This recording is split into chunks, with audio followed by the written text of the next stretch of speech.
कि अगर हमारी बातें झूठी निकली तो हमें जेल क्या, हमें फांसी पर लटका दे। अगर आप एक बार इन्वेस्टिगेशन करने के लिए नीचे उतरोगे मैदान में तो आपको पता चलेगा कि कितनी करोड़ की तादाद में स्कैंडल हुई है। इसी बात का तो रोना है कि वो कांग्रेस में भी चोरी करते थे और बीजेपी में आके उनको एक श्रेय मिल गया है कि अभी वो और खुलेआम चोरी कर सकता है, सीना तान के दादागिरी मचा के। हम बहुत इज्जत करते हैं प्रधानमंत्री जी की। वो कहते हैं कि ना मैं खाऊंगा ना खाने दूंगा, और करप्शन के ऊपर पूरा पूरा जीरो टॉलरेंस है प्रधानमंत्री जी का। पार्टी चाहे किसी की भी हो, सरकार होती है जनता के हित के लिए, और वही सरकार अगर जनता का खून चूस रहा हो, जनता के हित के लिए आए हुए पैसे वो गबन कर रहे हो, तो ये हर एक राजनेता का दायित्व बनता है कि वो अपनी जनता की रक्षा करे। तो हम उन्होंने इतनी अच्छी संविधान लिख कर रख के वो चले गए, उनके संविधान का यहाँ पर तो खुलेआम गला घोट कर हत्या हो रही है, संविधान के खिलाफ जा रहे लोग। भारत में डेमोक्रेसी की जड़ें गहरी है। मेरे साथ इस देश की सबसे मजबूत बेटी कह सकते हैं, महिला कह सकते हैं, जो मेरे साथ हैं, इस नॉर्थ ईस्ट से हैं और अरुणाचल प्रदेश से हैं। और आपको जानकर हैरत होगी कि पिछले 1 महीने से, मेरे कैमरामैन दिखाएंगे, इस तरह से कुर्सियां लगी हैं, तिरंगा लगा हुआ है, और अरुणाचल प्रदेश के लोग, अरुणाचल प्रदेश ईटानगर से पैदल चलकर पहले तो वो दिल्ली आए हैं और 1 महीने से जंतर मंतर पर बैठे हैं। और आपको पता है क्या है मामला? पहले तस्वीरें देख लीजिए। डॉक्टर अंबेडकर, सुभाष चंद्र बोस, शहीद भगत सिंह, गांधी, रानी झांसीबाई, तमाम स्वतंत्रता सेनानी और इस देश के ईमानदार नेताओं की तस्वीर लगी है। और अब पहले 1 मिनट हटिएगा, पहले फाइलें देख लीजिए। करोड़ों अरबों करोड़ों का घोटाला है और टन के टन फाइल है। ये सूटकेस देखिए, हम लोग जानते थे कि सूटकेस में पैसा चलता है, लेकिन सूटकेस में ये फाइलें हैं। इनका आरोप है देश की राजधानी दिल्ली में संसद भवन के पास बैठकर ये आरोप लगा रही है इन दस्तेबाजों के जरिए कि पेमा खांडू, जो कि मुख्यमंत्री हैं, बीजेपी के हैं, वो उन्होंने अरबों खरबों का करप्शन किया। वो दिखाइए जरा। 68 करोड़, 142 करोड़, 889 करोड़, 588 करोड़, 1400 करोड़, 5000 करोड़, 62 करोड़, 123 करोड़, मल्टी करोड़। और ये तमाम योजनाएं हैं। SGRI scam, power scam, panchayat scam, camp fraud. अगर ये झूठ है तो ये सरकार इनको जेल में डाले। संसद से 2 किलोमीटर दूर आकर ये लोग बैठे हुए हैं और 100 किलो से ज़्यादा ये डॉक्यूमेंट्स है, बाकायदा फाइलिंग है। और इसी को कहते हैं, सोचिए किस तरह से अन्ना का आंदोलन हुआ था और रामलीला मैदान में पूरा देश जो है वो उद्वेलित हो गया था और सरकार चली गई थी। बीजेपी के एक मुख्यमंत्री के खिलाफ बहुत गंभीर आरोप लगा रहे हैं ये लोग। या तो इनके आरोपों में सच्चाई है या ये लोग किसी पॉलिटिकल पार्टी से मोटिवेटेड हैं। दोनों मामले में इस बात की जांच होनी चाहिए। सवाल है कि सिविल सोसाइटी कहाँ है?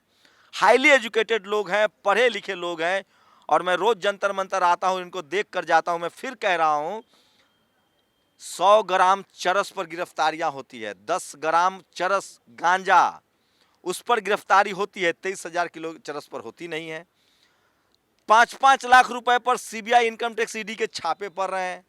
बंगाल में छापे पड़ रहे हैं। अरुणाचल का क्या है मसला? क्या नाम है आपका? तो शीतल। कहाँ की रहने वाली? जी सर, हम अरुणाचल प्रदेश से हैं। आपको पता है आप जंतर मंतर पर हैं संसद के पास और इतना बड़ा आरोप लगा रही हैं, आपको इन्वेस्टिगेशन होगा, आप जेल चली जाएंगी। वो तो हम चीख चीख कर यहाँ से कह चुके हैं कि अगर हमारी बातें झूठी निकली तो हमें जेल क्या, हमें फांसी पर लटका दे।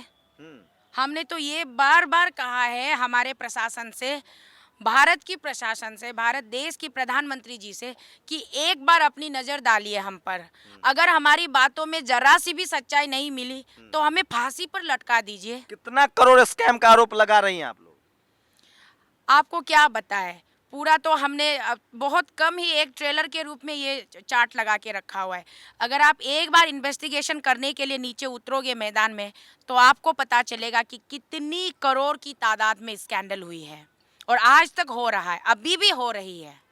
कब आप लोग दिल्ली पहुंचे? कब से जंतर मंतर पर हैं आप लोग? हम 25 सितंबर से जंतर मंतर पर हैं। 25 सितंबर से? जी। सितंबर, अक्टूबर, ये नवंबर आ गया मैम जी, और हम तब तक रहेंगे। लगभग एक महीना से ज्यादा हो गया है। 1 महीना से ज़्यादा हो गया है, और हम तब तक नहीं हिलेंगे यहाँ से जब तक मोदी जी इन पर कोई कारोबार नहीं करते हैं। तो आप लोग पैदल चल के आए हैं ईटानगर से? जी हाँ, बिल्कुल, हम ईटानगर से पैदल चलकर 2400 किलोमीटर की यात्रा तय करके आए हैं। कोई टीवी अखबार वाला नहीं आ रहा है? नहीं, टीवी अखबार वाला दूसरा तो कोई नहीं आ रहा है। पहले तो आप आए थे और बीच में न्यूज़ वन इंडिया वाले आए, एक दो बार सुदर्शन टीवी आए, उसके बाद छोटे जितने भी डिजिटल पोर्टल्स है वो आ रहे हैं। सुदर्शन टीवी वाले क्या कह रहे थे? सुदर्शन टीवी वाले ने भी यही पूछताछ की और अपना उन्होंने जो उनको चाहिए था वो उन्होंने फोटोग्राफ किया और उन्होंने खबर चलाया? खबर हाँ चलाई उन्होंने। क्या चलाया? उन्होंने खबर चलाई, 2 बार लाइव डिबेट भी रखवाया था। वहाँ से भी मंत्रिमंडल से भी लोगों को उन्होंने तो आप न्योता लोग कोई दिया था। पार्टी से जुड़ी हुई हैं, कोई संस्था है? कहाँ से फंड कहाँ से आ रहा है? आप लोग 2 महीने से जंतर मंतर पर बैठी हो, पैसा कहाँ से आ रहा है? पहली बात, हम पार्टी से जुड़े हुए हैं तो हम बीजेपी पार्टी से जुड़े हुए हैं। हम बीजेपी के समर्थक हैं, बीजेपी के लोग हैं। हम कोई और पार्टी से नहीं है। और अरुणाचल में अभी बीजेपी का शासन है, बीजेपी का सरकार है, तो हम खुद बीजेपी से हैं। इसीलिए इसमें कोई दो राह नहीं है। और दूसरी बात, हमारा फंड, आप अगर अरुणाचल के लोकल न्यूज़ डिजिटल पोर्टल पर जाएंगे भैया तो आपको पता चलेगा कि अरुणाचल का एक एक आम जनता हर एक दिन अपने घर से, जो सब्जी का व्यापारी करता है, सब्जी बेचने वाली बोलिए, कपड़ा बेचने वाली बोलिए, खेती करने वाली बोलिए, यहाँ तक कि विधवा माता है, अपने अपने घर से फंड भेज रहे हैं। हर दिन हमें बोलते हैं कि सुना अपना आप लोग यहाँ चाउमीन खा रहे हैं, बिरयानी खा रहे हैं, सैंडविच खा रहे हैं, कोल्ड ड्रिंक्स पी रहे हैं और कहीं विदेश से फंडिंग आ रहा है।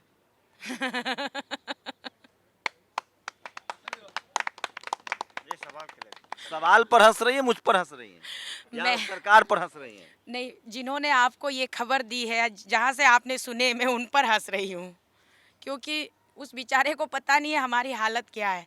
जरा वो जिसने आपको ये खबर दिया है वो आके हमारे साथ यहाँ 10 दिन ये रुक जाए। कितना किलो डॉक्यूमेंट्स है ये सब भ्रष्टाचार के जो आपने लोग, ये सब कहाँ से आया है आपको? ये आरटीआई से जानकारी है कहाँ से या को?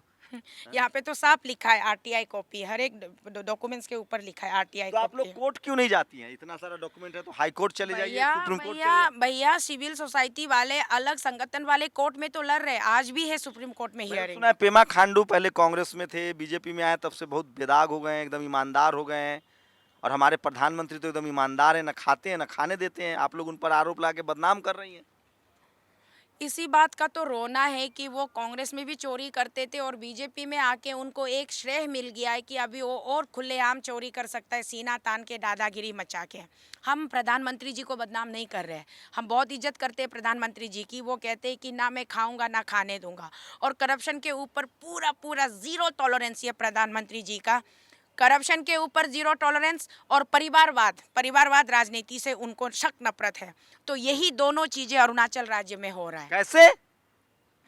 अरुणाचल राज्य में एक तो पेमा खांडू जी है, उनके पेमा खांडू जी मुख्यमंत्री है, उनके तीनों भाई एमएलए है। पेमा खांडू के हाँ, क्या क्या नाम है? उनके तीनों भाई एमएलए है। आज एक का निधन हो गया दुर्भाग्यवश, तो उनका नाम हम लेना नहीं चाहते, फिर भी जाम्बे तासी जी है, और भी है उनके दो तीन भाई। आप गूगल पे सर्च करेंगे तो आपको पता चल जाएगा कि पेमा खांडू के तीनों, एक डिस्ट्रिक्ट में 4 एमएलए होता है, उसमें पूरा 3 एमएलए तो पेमा खांडू, 4 एमएलए, चारों के चारों परिवार से। भाई साहब, पेमा खांडू मुख्यमंत्री अरुणाचल के, उनके 3 भाई एमएलए हैं, जिसमें एक भाई का आज निधन हो गया है, 2 भाई अभी भी उनके एमएलए हैं।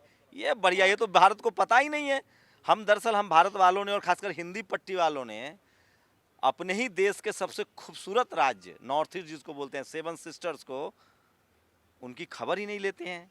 इसलिए मैं कहता हूँ ये टीवी अखबार है, ये नेशनल चैनल नहीं है, ये मनुवादी चैनल है और ये हिंदी पट्टी का नोएडा वाला चैनल है। शानदार जानकारी दे रही है। और वो बात उतनी सिर्फ नहीं है, वो खुद मुख्यमंत्री है, उनके तीनों भाई एमएलए है। उसके बाद उससे भी बड़ी बात ये है कि उन चारों की बीबियाँ, जो धर्म पत्नियाँ जो है, वो हमारे राज्य के टॉप कॉन्ट्रैक्टर्स है। अच्छा, ठेकेदार भी हैं? ठेकेदार है, बहुत बड़ी ठेकेदार नहीं है वो लोग।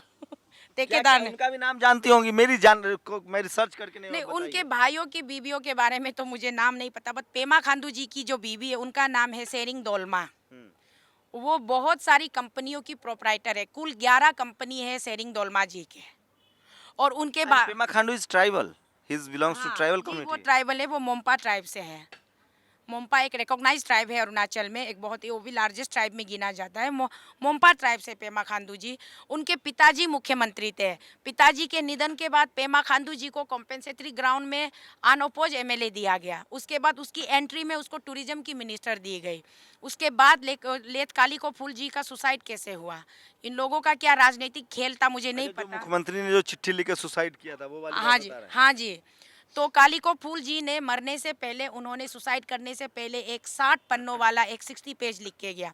अब अगर वो 60 पेज आप पढ़ेंगे, पढ़ा है मैंने, वो पढ़ा है। हाँ, तो ये 60 पेज मेरे अच्छा, विचार। मुझे बताइए एक बात, मुझे आप पर भी थोड़ा सवाल पूछना है। आप हाँ, एक तरफ पूछिए। प्रधानमंत्री का मुख्यमंत्री पर आरोप लगा रही, लेकिन आप कह रहे हैं कि प्रधानमंत्री तो एकदम दूध के धुले हैं। दूध के दूल्हे ये मैंने उनको नहीं कहा, और वो मैंने ये भी नहीं कहा।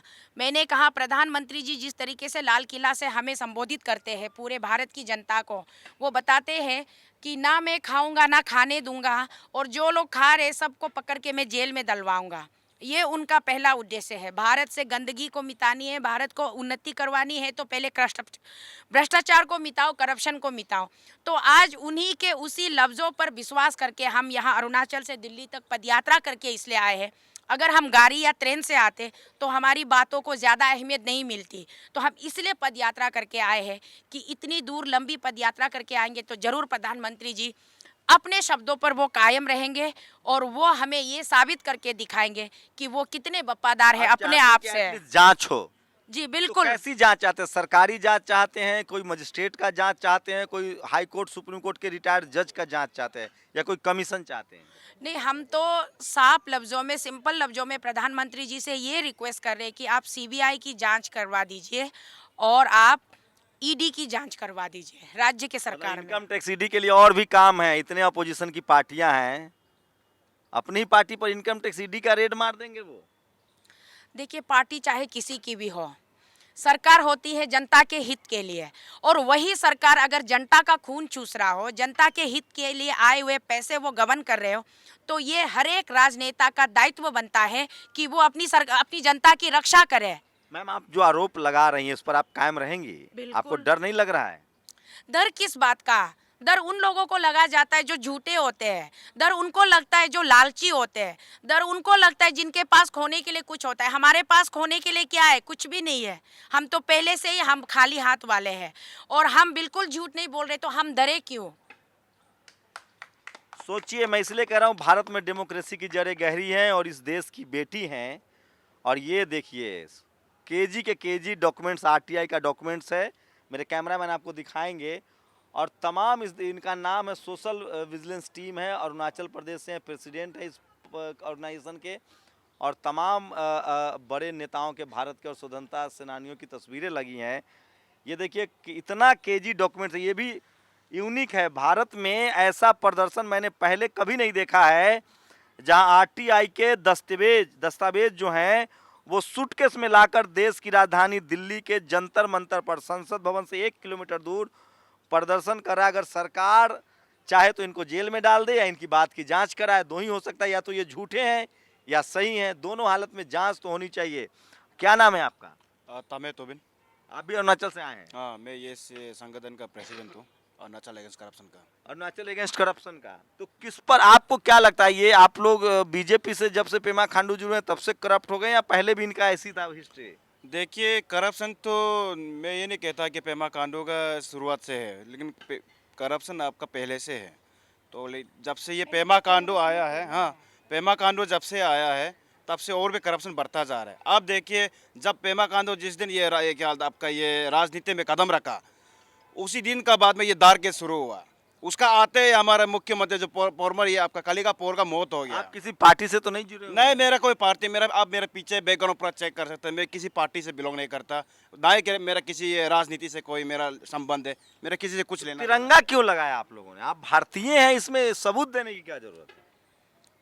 क्योंकि हमारी आंखें छोटी छोटी हैं, नाकें चपटे चपटे हैं, हम थोड़ा सा चीन के बाउंड्री में रहते हैं, तो चाइनीज़ का जो थोड़ा सा रिजेम्बलेंस है, लोगों को ये गलत फहमी ना हो जाए कि हम बाहर वाले हैं, विदेशी हैं। अपने ही देश में गलतफहमी के शिकार हैं आप लोग, हम सब भारतीय हैं। जब हम पैदल चलकर आ रहे थे, हम हाथ में तिरंगा धारण किए पैदल चल रहे थे बिहार में, हमें एक बंदे ने बोला कि भाई तुम लोग नेपाल के समस्या को भारत में आंदोलन क्यों कर रहे हो? तो हम क्या जवाब देते? हम बार बार अपना भारतीय होने का प्रमाण पत्र दे देकर थक चुके हैं। लोग हमें भारतीय स्वीकार, जरूरत ही नहीं, आप भारतीय हैं। हम भारतीय हैं, जन्म से भारतीय हैं और हमेशा हम भारतीय रहेंगे। फिर भी कुछ लोग बहुत जल्दी गलत फहमी अपना लेते हैं, कहते हैं कि आप चाइना से आई हो, आप नेपाल से आई हो, तो बड़ी दिक्कतें यहाँ पर होती है। इसीलिए हम तिरंगे अपने साथ हमेशा रखते हैं। बाबा साहब की तस्वीर क्यों लगाई आप लोगों ने डॉक्टर अम्बेडकर की, संविधान को लेकर? जी बिल्कुल संविधान से आप लोग खुश हैं, संतुष्ट हैं? संतुष्ट है हम। उन्होंने इतनी अच्छी संविधान लिख कर रख के वो चले गए। उनके संविधान का यहाँ पर तो खुलेआम गला घोट कर हत्या हो रही है। संविधान के खिलाफ जा रहे लोग, असंवैधानिक कार्य कर रहे हैं। तो सोचिए, जैसे जैसे देश के लोग पढ़ेंगे लिखेंगे, डॉक्टर अम्बेडकर के संविधान के प्रति और निष्ठा बढ़ेगी। और सोचिए, ये भी एक बड़ी विडंबना है इस देश में, अपने ही देश के नागरिकों को तिरंगा लेकर अपने अपने भारतीय होने का सबूत देना पड़ता है। अभी हाल के दिनों में चाहे आप ट्राइबल हो, मुसलमान हो, दलित हो, पिछड़े हो, आदिवासी हो, ये समस्या और बढ़ गई है। सोचिए भारत को कितना जानने की ज़रूरत है।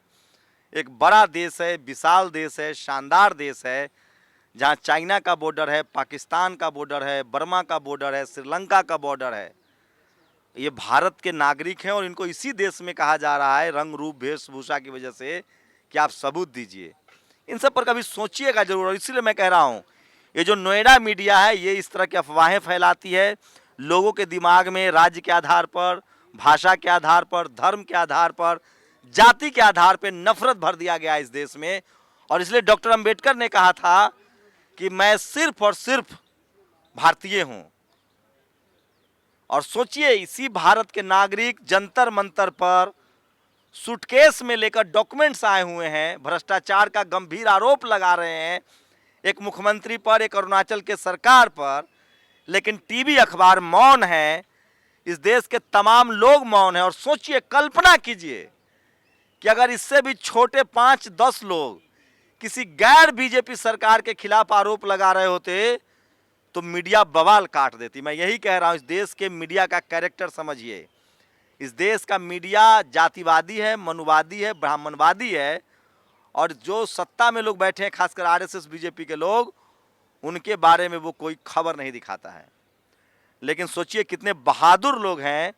ये देश की बेटी की तारीफ करनी चाहिए कि जंतर मंतर पर ऐसे दौर में जब चारों तरफ चुप्पी है, एक डर है, न जाने कब किसको गिरफ्तार कर लिया जाए, कब किसको जेल में डाल दिया जाए, उसके बाद भी भारत का अभिन्न हिस्सा अरुणाचल, इसी देश के नागरिक तिरंगा लेकर जंतर मंतर पर बैठे हुए हैं।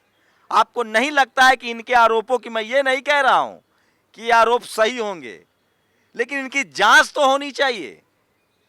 सोचिए वो कौन लोग थे जो 2G, 3G, कोयला घोटाला, जो कि कोर्ट से अब फर्जी साबित हो गया, लेकिन लोग जेल गए क्योंकि ये राजा दलित था। कनिमोरी जेल गई, मनमोहन सिंह की सरकार चली गई। लेकिन जब से बीजेपी और आरएसएस सत्ता में है, ये अपने लोगों ऊपर लगे आरोपों की जांच तक करवाना उचित नहीं समझते हैं। मुझे लगता है कि अगर ये लोग गलत खबर चला रहे हैं, गलत प्रदर्शन कर रहे हैं, तो जांच कर इनको जेल में डाला जाए या फिर इनको न्याय मिले। लेकिन सोचिए, इस देश का टीवी और अखबार सरकार का कितना बड़ा चापलूस और चाटुकार है, इसका अंदाजा लगा लीजिए। और मैं फिर कह रहा हूं, टीवी अखबार सरकार से सवाल नहीं पूछ रहा है, वो मोदी जी का सबसे बड़ा दुश्मन है। अगर वो सवाल ही नहीं पूछेगा, खबरें इस तरह की नहीं दिखाएगा, तो मोदी जी को सपना तो आता नहीं है। 10 हाथ है नहीं, रोबोट तो वो है नहीं कि सब कुछ जान जाएंगे। इसलिए मोदी जी का भी सबसे बड़ा कोई दुश्मन है तो वो टीवी और अखबार है, जो उनके भारत के नागरिकों की समस्याओं से गुमराह कर रहा है। और नतीजा ये होगा कि लोग नाराज होंगे और ये डेमोक्रेसी है, मोदी जी को जाना पड़ेगा। तो भारत की बर्बादी के लिए अगर सबसे बड़ा कोई दोषी है तो इस देश का टीवी, अखबार और जातिवादी पत्रकार। आप लोग अपनी प्रतिक्रिया जरूर दीजिए। कैमरामैन आशीष के साथ शंभू कुमार सिंह, नेशनल दस्तक, दिल्ली। नेशनल दस्तक की आपसे गुजारिश है कि अगर इसको बचाना चाहते हैं तो नेशनल दस्तक को सब्सक्राइब करने के लिए रेड कलर के सब्सक्राइब बटन को दबाएं, फिर बेल आइकन की घंटी दबाएं।